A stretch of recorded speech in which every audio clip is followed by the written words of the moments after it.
नमस्कार, बहुत स्वागत है आपका न्यूज़ 18 के डिजिटल प्लेटफॉर्म पर। मैं हूं प्रशांत कटारे और आज बताएंगे आपको आखिर क्या है मोदी और पुतिन का रूबल रुपया पैक्ट और डिफेंस से लेकर न्यूक्लियर तक क्या हुई हैं डील। भारत और रूस के बीच आखिर कितने हुए हैं समझौते, डिटेल में बताएंगे आपको। पहले अगर संक्षेप में बात करें तो 23वें भारत रूस शिखर सम्मेलन में पीएम मोदी और राष्ट्रपति पुतिन ने ऐतिहासिक संयुक्त बयान जारी किया। दोनों देशों ने 2030 तक 100 अरब डॉलर के व्यापार और नेशनल करेंसी में सेटलमेंट का लक्ष्य रखा है। रक्षा क्षेत्र में मेक इन इंडिया के तहत सह उत्पादन और टेक्नोलॉजी ट्रांसफर पर सहमति बनी है। वहीं रूस ने यूएनएससी में भारत की दावेदारी का समर्थन किया और आतंकवाद के खिलाफ जीरो टॉलरेंस की प्रतिबद्धता भी दोहराई। तो 5 दिसंबर 2025 का दिन इतिहास के पन्नों में स्वर्ण अक्षरों में दर्ज हो गया है। ये वो दिन है जब दुनिया की दो सबसे पुरानी और भरोसेमंद ताकतों ने पश्चिमी देशों की छाती पर मूंग दलते हुए एक नई विश्व व्यवस्था का शंखनाद कर दिया। अमेरिका और यूरोप की तमाम धमकियों, प्रतिबंधों और कुटिल चालों को दरकिनार करते हुए रूसी राष्ट्रपति व्लादिमीर पुतिन ने भारत की धरती पर कदम रखा। प्रधानमंत्री नरेंद्र मोदी ने अपने सबसे जिगरी दोस्त का ऐसा स्वागत किया कि पूरी दुनिया देखती रह गई। ये सिर्फ एक कूटनीतिक दौरा नहीं था, बल्कि ये पश्चिम के मुंह पर एक करारा तमाचा था। 23वें भारत रूस वार्षिक शिखर सम्मेलन में जो फैसले लिए गए हैं, उन्होंने ये साबित कर दिया है कि भारत और रूस की दोस्ती फेविकोल का वो मजबूत जोड़ है जो किसी भी भू राजनीतिक तूफान में टूटने वाला नहीं है। ये साल बेहद खास है। ये भारत और रूस की रणनीतिक साझेदारी यानी स्ट्रेटेजिक पार्टनरशिप की 25वीं वर्षगांठ है। साल 2000 में जब व्लादिमीर पुतिन पहली बार राष्ट्रपति के तौर पर भारत आए थे, तब जो बीज बोया गया था, आज 2025 में वो एक विशाल वटवृक्ष बन चुका है। प्रधानमंत्री नरेंद्र मोदी और राष्ट्रपति व्लादिमीर पुतिन ने संयुक्त बयान जारी कर साफ कर दिया है कि ये रिश्ता विश्वास और आपसी सम्मान की उस नींव पर खड़ा है जिसे कोई हिला नहीं सकता। महाशक्तियों का, जी हाँ, महाशक्तियों का हुआ है मिलन। 5 दिसंबर को जारी संयुक्त बयान यानी ज्वाइंट स्टेटमेंट का एक एक शब्द इस बात की गवाही देता है कि भारत और रूस अब मल्टीपोलर वर्ल्ड यानी बहुध्रुवीय विश्व के सबसे बड़े आर्किटेक्ट बन चुके हैं। दोनों नेताओं ने साफ किया कि दो बड़ी शक्तियों के रूप में उनकी ये साझेदारी वैश्विक शांति और स्थिरता के लिए एक लंगर की तरह है, एंकर की तरह है। ये अमेरिका की उस दादागिरी को सीधी चुनौती है जो दुनिया को अपने हिसाब से चलाना चाहता है। संयुक्त बयान के 70 बिंदुओं में छिपा है भविष्य का वो रोड मैप जो भारत को एक मिलिट्री और इकोनॉमिक सुपर पावर बनाने के लिए तैयार किया गया है। चाहे वो डिफेंस हो, स्पेस हो, न्यूक्लियर एनर्जी हो या फिर ट्रेड, हर मोर्चे पर रूस ने भारत का हाथ थाम लिया है। डिफेंस में कैसे मिला मेक इन इंडिया को रूसी बूस्टर, ये भी जानिए। दरअसल रक्षा क्षेत्र हमेशा से भारत और रूस संबंधों की रीढ़ रहा है, लेकिन इस बार कहानी बदल गई है। अब भारत सिर्फ खरीदार नहीं है। प्रधानमंत्री मोदी के आत्मनिर्भर भारत अभियान को रूस ने अपना पूरा समर्थन दिया है। संयुक्त बयान के पैराग्राफ 28 से 31 में साफ लिखा है कि अब रिश्ता खरीद फरोख्त से आगे बढ़कर को डेवलपमेंट और को प्रोडक्शन यानी सह विकास और सह उत्पादन पर आ गया है। रूस ने वादा किया है कि वो भारत में ही अपने हथियारों के स्पेयर पार्ट्स, कंपोनेंट्स और एग्रीगेट्स का निर्माण करेगा। इसका मतलब समझ सकते हैं आप। इसका मतलब है कि अब युद्ध के समय भारत को स्पेयर पार्ट्स के लिए मॉस्को की तरफ नहीं देखना पड़ेगा। सब कुछ भारत में बनेगा। टेक्नोलॉजी ट्रांसफर के जरिए रूस भारत की सेना को वो ताकत देने जा रहा है जिससे हमारे दुश्मन थर्रा उठेंगे। इतना ही नहीं, भारत में बने ये रूसी हथियार दोस्त देशों को एक्सपोर्ट भी किए जाएंगे। ये भारत को डिफेंस मैन्युफैक्चरिंग हब बनाने की दिशा में सबसे बड़ा कदम है। वे नई दिल्ली स्थित हैदराबाद हाउस में मिले पुतिन और मोदी।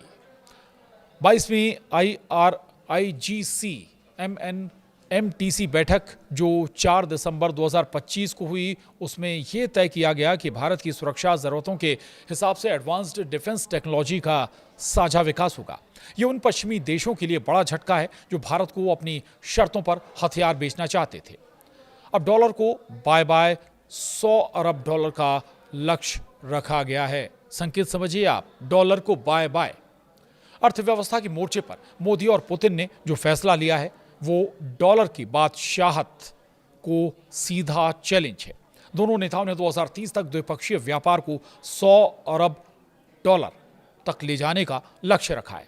लेकिन सबसे बड़ी बात यह है कि यह व्यापार डॉलर में नहीं बल्कि नेशनल करेंसी यानी रुपया और रूबल में होगा।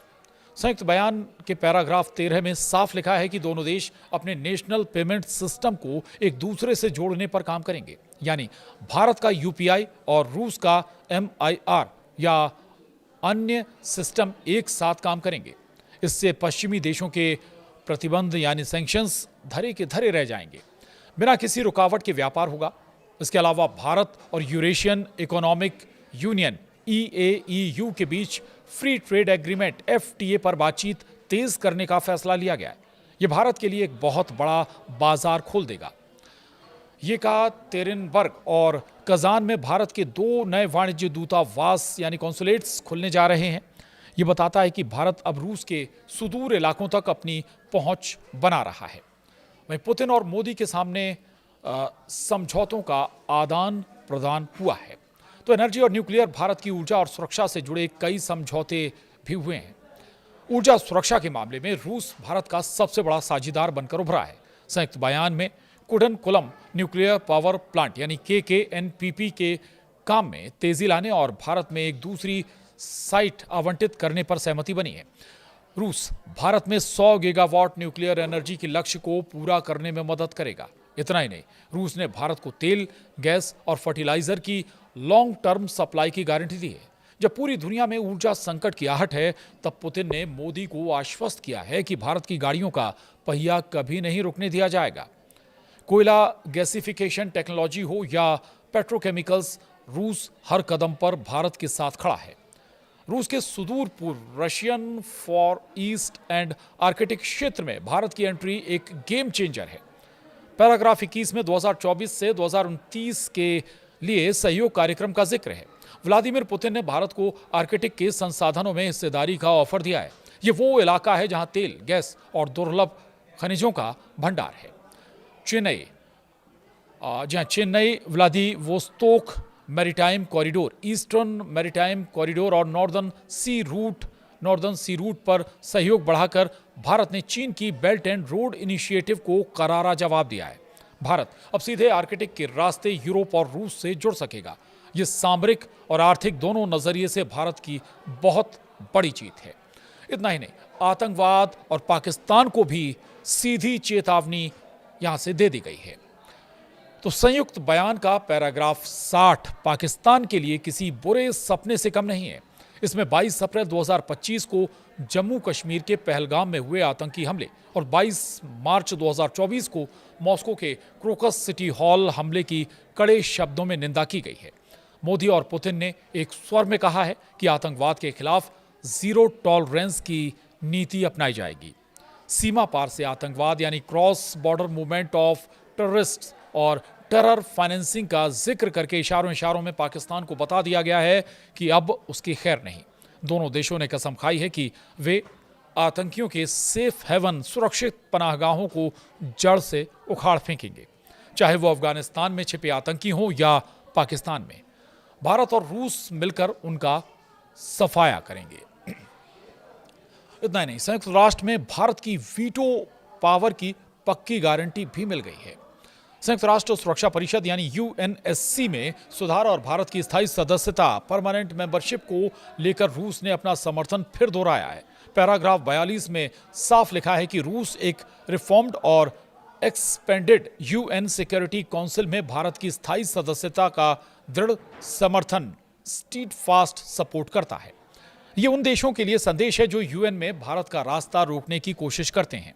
रूस ने साफ कर दिया है कि वो अपनी वीटो पावर और कूटनीतिक ताकत का इस्तेमाल करके भारत को उसका हक दिलाकर रहेगा। साथ ही रूस ने भारत के न्यूक्लियर सप्लायर्स ग्रुप यानी NSG में शामिल होने का भी पुरजोर समर्थन किया है।